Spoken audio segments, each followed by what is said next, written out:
Parel TT पुलाचं सध्या कॉन्क्रिटीकरणाचं काम सुरू आहे आणि यामध्ये कंत्राटदारानं पूल बंद असल्याचा गुजराती भाषेत बोर्ड लावला। उबाठाच्या कार्यकर्त्यांनी यावर आक्षेप घेतल्यानंतर बोर्ड आता हटवण्यात आला।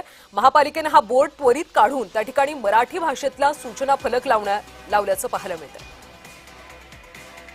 परेल टीटी पुलाचं सध्या कॉन्क्रिटीकरणाचं काम सुरू आहे आणि या कामादरम्यान पूल बंद असल्याचा गुजराती भाषेमध्ये बोर्ड लावण्यात आला।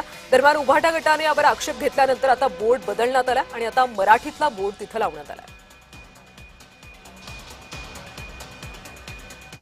परेल एरिया है, समझा ना। इधर मराठी लोगों का करता है, मैं शिवसेना का शाखा प्रमुख है, समझा ना। तो ये बोर्ड क्या है, ये लिखो क्या है, रोड क्लोज्ड। हाँ पढ़ना, ये क्या लिखा है, ये गुजराती लोगों का काम है क्या? ये एरिया गुजराती लोगों का है क्या? आपने किया, किसने लाया बोर्ड? ये वो छोड़ो, वो छोड़ दो सब। तो वो दिख रहा है, वो पहला बंद करो, समझा ना। ये उधर से अभी का भी निकालो, बुलाओ, लेबर बुलाओ, फटाक से बुलाओ, मेरे सामने उसको हटा।